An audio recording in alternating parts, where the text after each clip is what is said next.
Our genetics impact how we can digest certain foods, including carbohydrates. Carbohydrate intolerance is the inability of the body to fully process carbohydrates. This can be due to a deficiency of the enzyme needed for carb digestion. This enzyme is amylase, which is in our saliva, and its purpose is to break down starch.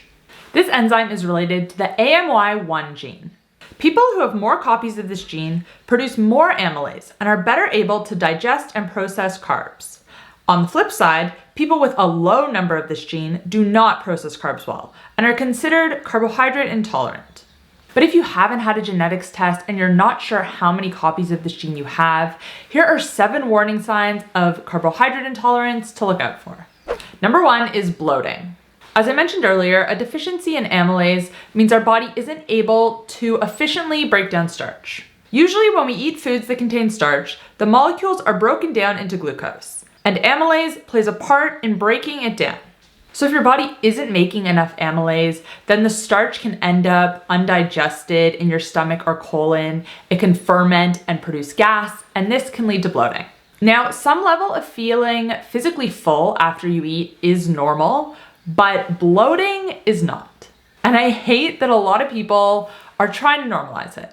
There are a few reasons why someone might be constantly bloated after they eat. Carbohydrate intolerance is one of them, but if it's not carb intolerance, it could be another imbalance in the gut. So if you're someone who gets bloated after you eat, and particularly after you eat starches, this could be a sign of carbohydrate intolerance. Number 2, fatigue. If your body is not able to fully process carbohydrates, it's not able to turn them into energy, and this can cause fatigue. When our glucose metabolism is not functioning properly, this can cause big swings in our energy levels. For metabolically healthy people who are producing enough amylase, they will experience energy after they eat carbs. But if you find they make you sluggish, you could be carb intolerant. Number 3, afternoon sugar cravings. Again, this symptom is linked with fatigue. If your body isn't able to efficiently turn carbohydrates into energy that it can use, you're gonna crave more glucose, aka sugar. Number 4, gas. We already spoke about bloating and gas tend to go hand in hand. When carbs are not digested, they end up sitting in the stomach or the gut and they ferment, and this fermentation creates gas. So again, if you find that after you eat carbohydrates and mainly starches, you are very gassy, this could be due to carb intolerance. Number 5, abdominal cramps. A lot of people who are carbohydrate intolerant will experience a gurgly belly after they eat carbs, and a lot of people will also experience cramping. Number 6, brain fog. Again, this ties in with your body not being able to efficiently turn carbohydrates into glucose that it can use for energy. The brain requires some level of glucose to fuel it, so if it isn't getting the glucose it needs, this can cause brain fog.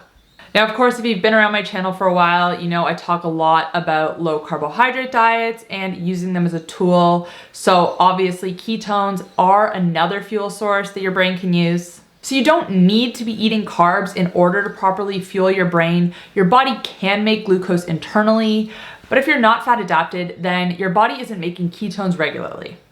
And number 7, increased hunger. You could be eating enough food to meet your energy needs, but again, if your body isn't able to break down and process the carbohydrates and use them for energy, you're still gonna be hungry. So if you find that you are frequently still feeling hungry after you eat even a big meal, this could be due to carb intolerance.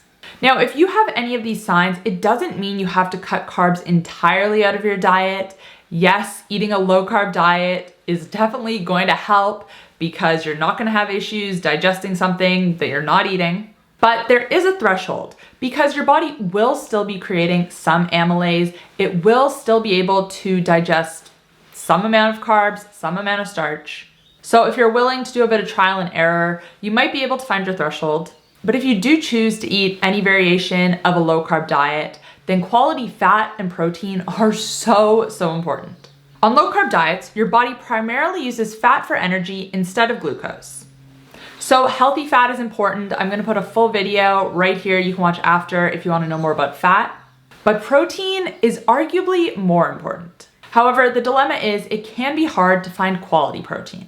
I always recommend animal protein as the first choice because it's more bioavailable. And especially for people with carbohydrate intolerance, this is great because plant protein sources, they don't have as much protein, but they also come with a lot of carbohydrates, which in this scenario, not ideal. But back to the quality concern, this is why I personally buy all of my meat and seafood from ButcherCrowd. ButcherCrowd's mission is to bring high quality, ethically and sustainably sourced meat and seafood straight to your door across Australia.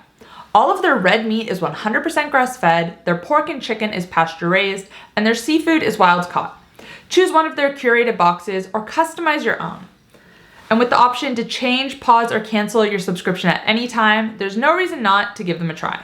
You can head to healthcoachkait.com/butchercrowd to check them out. I will also put that link in the description box down below.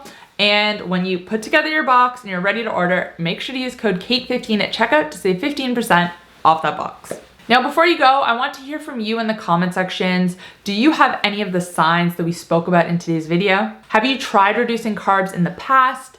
Did this help to reduce your symptoms? I love hearing from you guys, so let me know your experience down below. And thank you for watching. I will see you next time. Bye, guys.